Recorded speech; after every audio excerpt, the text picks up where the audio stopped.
एक ही कॉलोनी में आमने सामने दो घर थे और उन दोनों घरों के बीच की दूरी भले ही कुछ कदमों की थी, लेकिन दिलों के बीच की दूरी सालों पुरानी नफरत से भरी हुई थी। दोनों परिवार एक दूसरे का नाम तक सुनना पसंद नहीं करते थे। छोटी छोटी बातों पर शुरू हुआ विवाद अब एक ऐसी दुश्मनी में बदल चुका था जिसमें अहंकार, तकरार और नफरत का जहर घुल चुका था। इसी माहौल के बीच एक परिवार में रहता था राजा, सीधा साधा, दिल का साफ लड़का। दूसरी तरफ सामने के घर में रहती थी राधिका, खूबसूरत, समझदार और आत्मविश्वासी लड़की। किस्मत का खेल देखिए, दोनों एक ही कॉलेज में पढ़ते थे। शुरुआत में दोनों के बीच सिर्फ हल्की फुल्की नोकझोंक होती थी। क्लास में मजाक, कैंटीन में तकरार और दोस्तों के बीच छोटी छोटी बहसें। लेकिन यही नोकझोंक धीरे धीरे एक गहरी दोस्ती में बदल गई। दोस्ती इतनी गहरी कि दोनों एक दूसरे के बिना अधूरे लगने लगे। और कब ये दोस्ती प्यार में बदल गई, उन्हें खुद भी पता नहीं चला। कॉलेज के बाहर वे साथ हंसते, घूमते, सपने देखते, लेकिन जैसे ही कॉलोनी में कदम रखते, दोनों अजनबी बन जाते, जैसे एक दूसरे को जानते ही नहीं। उनके घरों के बीच एक बड़ा सा पार्क था, वही पार्क जो उनकी मोहब्बत का गवाह बन गया। राजा अक्सर बच्चों के साथ क्रिकेट खेलता, लेकिन उसका असली मकसद खेल नहीं बल्कि बालकनी में खड़ी राधिका की एक झलक पाना होता था। राधिका भी हर शाम बालकनी में खड़ी होकर चुपचाप राजा को निहारा करती। उनकी आंखें बातें करतीं, दिल धड़कते, लेकिन लग खामोश रहते। एक दिन कॉलेज के बाद दोनों पार्क में बैठे अपने भविष्य के सपने बुन रहे थे।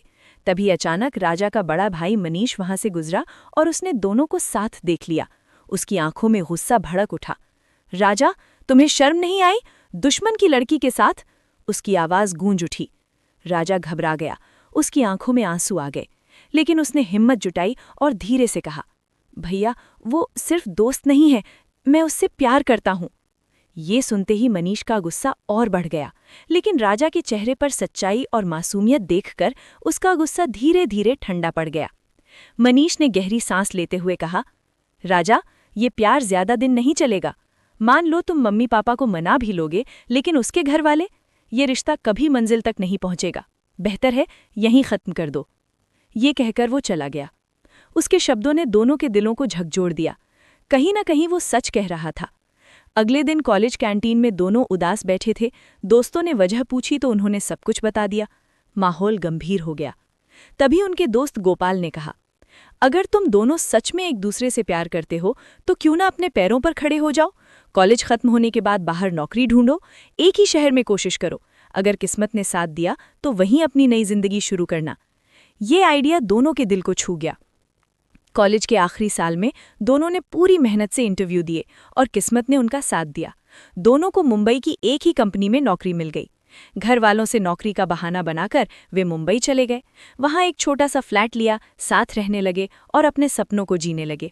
समय बीतता गया, उनकी मेहनत रंग लाई, करियर में सफलता मिलने लगी और उनका रिश्ता और मजबूत होता गया। आखिरकार उन्होंने चुपचाप शादी कर ली, बिना किसी को बताए। सब कुछ ठीक चल रहा था, लेकिन किस्मत को शायद कुछ और मंजूर था। एक दिन उनके ही एक रिश्तेदार ने उन्हें मुंबई में साथ देख लिया। उसने बात को बढ़ा चढ़ाकर दोनों परिवारों तक पहुंचा दिया। बस फिर क्या था, दोनों परिवार गुस्से से आग बबूला हो गए और सीधे मुंबई पहुंच गए। राजा और राधिका के फ्लैट पर हंगामा मच गया। इसे छोड़ दो, राजा के घरवाले चिल्लाए। तुम इस लड़के के साथ नहीं रह सकती, राधिका के घरवालों ने दबाव डाला। राधिका की आंखों से आंसू बहने लगे, वो टूट रही थी।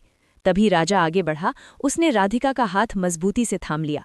उसकी आवाज में अब डर नहीं बल्कि आत्मविश्वास और दृढ़ता थी। मैं राधिका से बहुत प्यार करता हूँ, हम दोनों शादी कर चुके हैं, अब हमें कोई अलग नहीं कर सकता।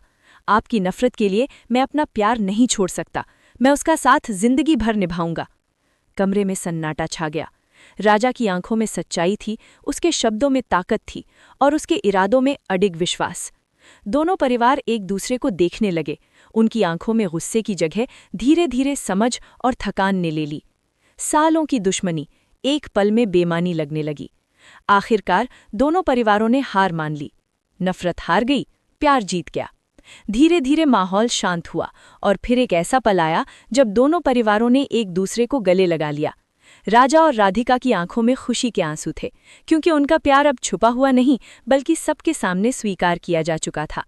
कभी जो पार्क उनकी खामोश मोहब्बत का गवाह था, अब वही उनकी जीत की कहानी कह रहा था। ये सिर्फ एक प्रेम कहानी नहीं थी, ये हिम्मत, विश्वास और सच्चे प्यार की जीत थी। अगर आपको मेरी ये कहानी इश्क वाला लव, कहानियाँ जो दिल को छू जाए, पसंद आई हो तो प्लीज़ लाइक और कमेंट ज़रूर कीजिएगा और मेरे चैनल को सब्सक्राइब करके बेल आइकॉन को प्रेस कर दीजिएगा ताकि बिना किसी रुकावट के मेरी कहानियाँ आप तक पहुँचती रहें। प्लीज़ इसे अपने दोस्तों के साथ भी शेयर करें। आपके सपोर्ट से मैं और भी नई और दिल को छू जाने वाली कहानियाँ लेकर आती रहूँगी। धन्यवाद।